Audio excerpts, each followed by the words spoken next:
things have changed in the industry over the years. So, over to you. Are you good to go? Yes, I think. When you switch this thing on, can you hear me? Oh, 1 minute. Thank you very much.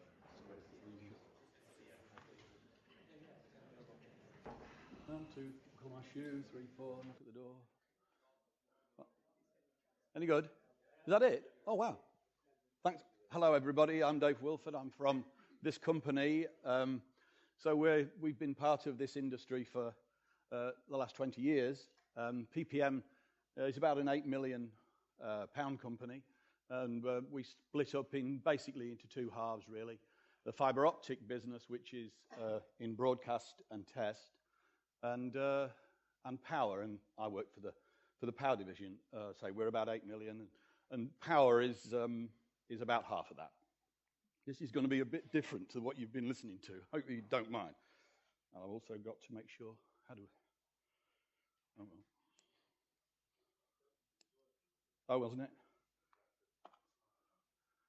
So, from the perspective of someone who sells lumpy components into this business, really not at all at the physics end, but the thing that drives this along, I wanted to just see if there was a lesson from history to tell us whether the way we did it then has got anything to do with or help us in the way we do it now. So I'm going to go from then, and I'd like to take then to be World War II. And obviously, World War II saw the invention or the development of radar. And so first, I'd like to show my credentials here. And H.B. Knight, apart from having the most fabulous name, Henry de Boyne Knight, great, isn't it? Senior scientists ought to have that sort of name. They're just not as credible anymore, called Fell. It's just not long enough, is it? Anyway, O.N. Hooker, or Oliver Hooker, I worked for Oliver. I was his lab technician. So this is a little bit before radar. Does anybody know chain home? Does chain home mean anything to you? There were experiments going on. By the way, H.B. Knight was in rugby, and the first experiments by the likes of Watson Watt. She never wandered about like this, by the way, when John was talking.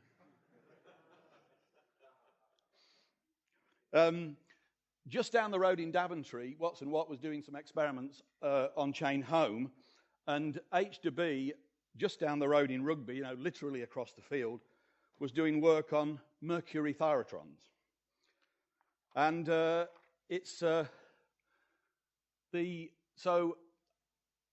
modulators in the early days were a little bit unreliable, but so if you take what I'm going to talk about as not being physics, not being the microwave device, but like in this case, the magnetron that was developed during World War II, but one of the next things along, the switch, and hence the mercury thyrotron. So it's having mentioned H.B. and Oliver. By the way, I need to tell you about Oliver. Oliver Hooker his grandparents and great-grandparents were the Hookers of Kew. No, not that. They were biologists, and his great-grandfather was a friend of Joseph Banks, who at the time was the president of the Royal Society, and his grandfather, Oliver's grandfather, was the friend of Charles Darwin. So, God, have I got through that many slides already? So here's my story. You've got H.B. Knight, you've got Oliver Hooker, and next you've got, does anybody know Howard Smith from TMD? You know Howard Smith from TMD. It's a very delighted person, but my story here is about Ken Cook. Ken Cook was a radar technician. Sometime just after the war, he went up to H.B., as I'm sure they called him, and for an interview for a job. And he couldn't get over the fact that he had been leading on to H2B for about half an hour, saying that these mercury thyratrons were in fact the bane of his life. He didn't know he was talking to the inventor. Ken moved on to work for MOV in Hammersmith, and you can see there, this is some promotion that went on with Howard and Ken. And Ken was working on the much more stable hydrogen thyratron. And in fact, most specifically, the 6-inch metal shielded hydrogen thyratron. And the point here is that the anti-MOD was wanting greater and greater power to look in greater and greater distances for the airborne early warning systems. Not airborne, but advanced warning systems. So here you've got it. You've got the likes of Cook and Hooker and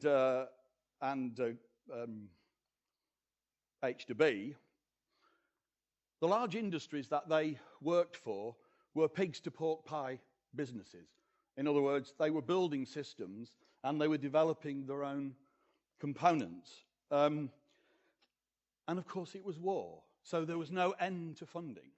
But really, character still emerged to do these developments and pushed technology very hard to give products that ultimately would come to be used in an industry that we all have learned to know and love. And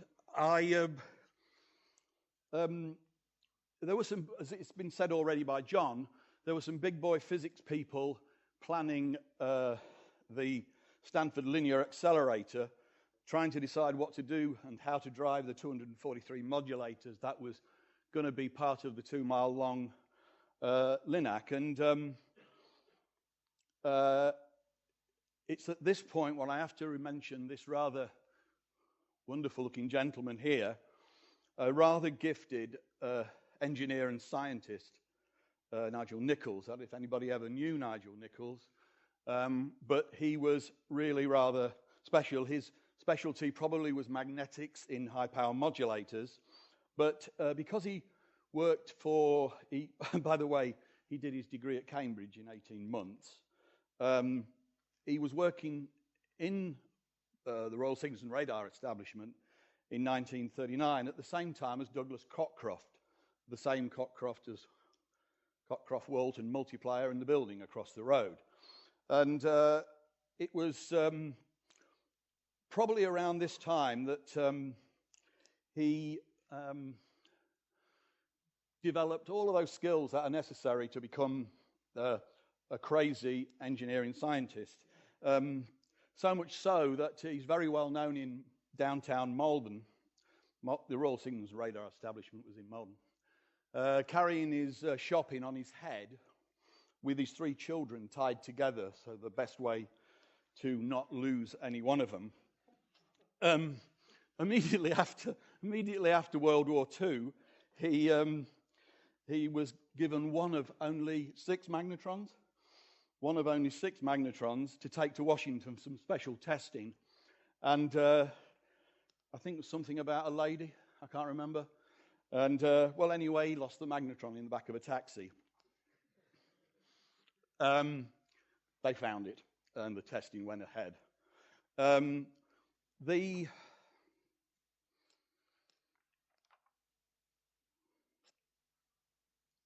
One thing to remember that Ken Cook, along with this Nigel, they took the Queen Mary. When the SLAC was being developed, they took the Queen Mary and I think the train to Stanford and did a good job convincing the Americans that the ignitrons they were about to use for driving the modulators would not recover. They did such a fabulous job that the Americans went and funded the company Guth, which became ITT, and MOV, you remember that Ken worked for MOV, didn't receive any orders. But what did happen was a few years later, a unique collaboration with Nigel and EEV, and a collaboration with CERN caused EEV to get a technical edge, which won them business all over the world. And so this is a lot about people, you can see. And because I've mentioned English Electric for the first time, I need to mention this person. Does anybody recognise Hugh Manown? Okay. Hugh was a Northern Irishman. He'd got all of the finesse of Dr. Ian Paisley and all of the reasonableness of Dr. Ian Paisley. He got the same voice as Dr. Ian Paisley. I think it's George Bernard Shaw that said, the world is split into reasonable men and unreasonable men. It follows that only unreasonable men make progress. Hugh was the archetypical unreasonable man. He came down from Queen's Belfast in 1951 and worked for English Electric. It takes a lot of ingenuity and invention to develop the very unstable hydrogen thyratron, and it also takes a business acumen. Hugh had got a lot of that in spades, and at the time there were four manufacturers of hydrogen thyratrons feeding the radar market. Within a few years there was only one, English Electric. If you want to know what it takes to produce if you want to know what it takes to produce world-class thyratrons and have a picture of it, this is a picture of Hugh's garage. What happened was the accountants at EEV were going to visit his section, and he knew that this is what's called work in progress, or unpumped stock as it's known in the valve industry. And it was realized that Hugh had got way over the percentage of unpumped stock that you're allowed to have. And so on the day before, all of this, and this is way over that figure, was shipped out to Hugh's garage. Here's the point about this, that I do need some of this. What it takes to produce and be valuable to engineers is to be able to provide instant product exactly when it's needed. These hydrogen thyratrons, this unpumped stock, enabled EV to put a thyratron in the hands of an engineer when he needed it, rather than a 16-week delivery. So here's my next character. He came down from Imperial College in the early... So this story really moves on to the early 70s and into the 80s, when CERN were trying to... there was some early bubble chamber work where EEV were trying to get business, but the real issue came when they had to move the beam from the PS machine. Oh, does this show okay? So from the injector into the PS, and from the PS into the proton synchrotron into the super proton synchrotron, and at the time into the free electron laser, working like a rail point system. The people like Dennis Greer and Klaus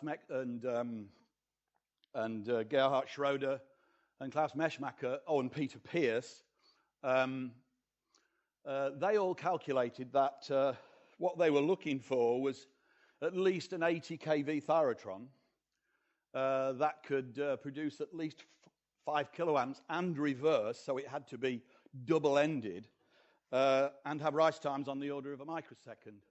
And this kind of device didn't exist. And so David Fiander and his group got together with EEV and produced what became known as the CX1171A and the 1171B. It's it's important to understand all this A and B business. When you make a device and you get its cooking recipe, you need to keep the numbers straight. And EEV and the CERN people were just getting more and more frustrated with each other because they were placing demands on a company that simply didn't have order cover. And so what you've got is a large organization like CERN with a good, reasonable budget, and you've got a company like EEV who are trying to make progress. So you've got a large facility, internationally funded, and a component manufacturer who's getting a little bit frustrated. And there were all kinds of problems with variable pricing and frustration on the part of EEV. And CERN, it's hard to know how this order came about, but CERN managed to give EEV a 3-year window of what kind of components might be needed with at least an annual order cover. And that very fact, that component, CERN wanted someone to do free research for them, but were prepared to pay in a certain way. And they singled EEV out because of the dedication of people like Hugh Manown, and came up with a product that was a world beater. If I could just jump back now, if you remember we were talking about radar, and so to the valve industry, radar was an exceptional business because they got annual sales. The problem with research for the component supplier is it's rather lumpy. So the business they got from CERN was, once they got surety of their supply, then they could go ahead, and both sides had confidence in each other. EEV, during the 50s and 60s, it was realized that the electron beam machine probably had some rather good applications, industrial applications, medical applications, so medical physics in oncology. And it's fair to say that that was a back-to-principles sale for EV.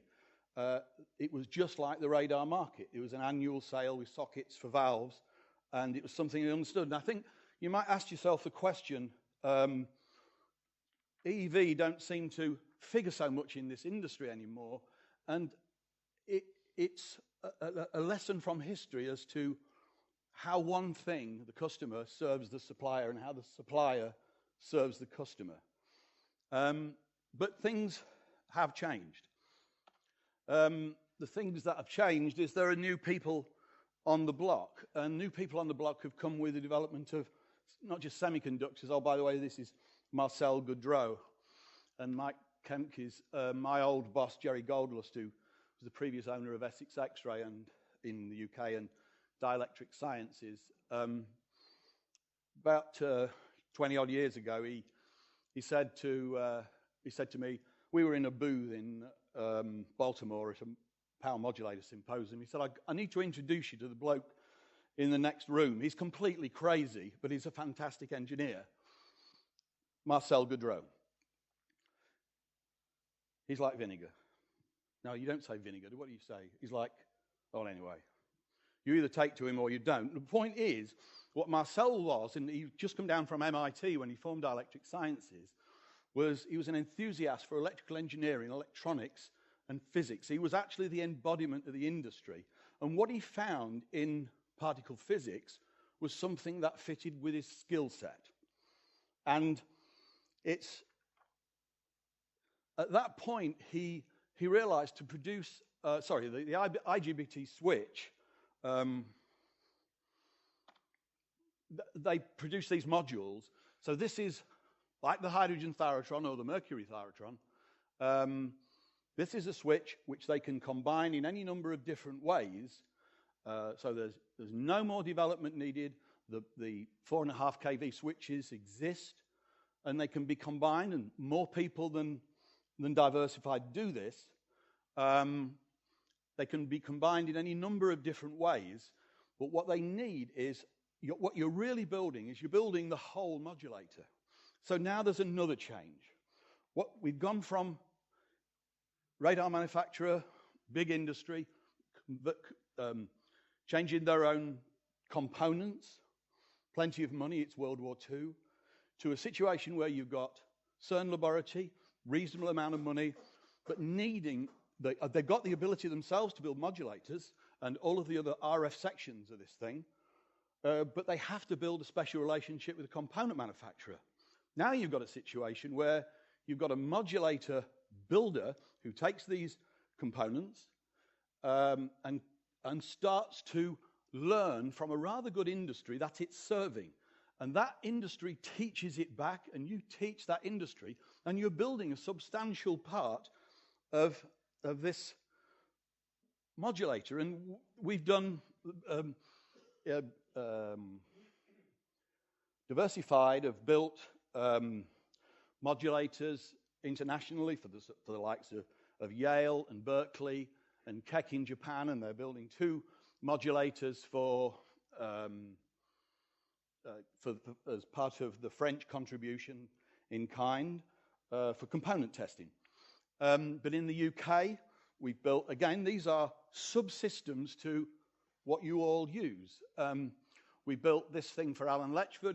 This was the first thing that we got, was a 100 kV test facility at RAL, followed by a number of modulator switches and power supplies for Mark Keelan, and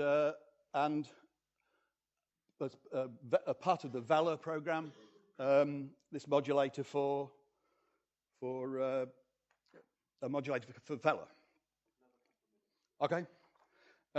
So what I need to do then is move straight along and bring in 2 more crazy people. This is a pointer for the future. David Westell, his company's called Equipment Support. They started off as supporting equipment, but then they started to, for us, build one-offs to a Richard Adler design. Richard was the former owner of North Star Research and now works as an independent consultant. And there's more than PPM have used this international persons, bringing people together to give this industry the kind of thing it needs. And so you might say Richard Adler would be the H to B and the Ken Cook and the Nigel Nichols of this story. But what they are is this industry. John was pointing out that the funds aren't there, but what's happening now, the loveliness of World War I, the big boy physics of CERN, and finally the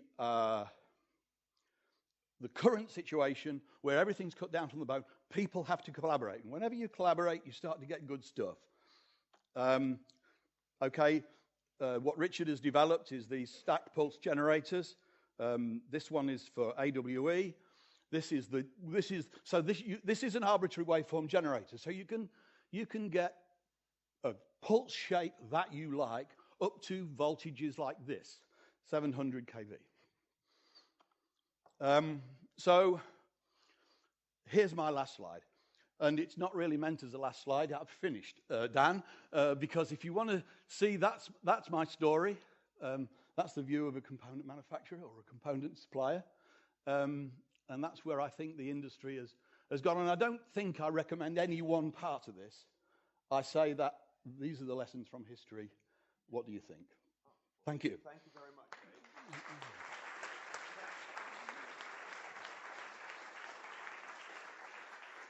Thanks for rounding up so quickly. I guess we've got time for one short question. If anyone's got one short question. You probably can talk today at lunchtime. Okay, well, thanks very much, Dave. Thanks. Next up,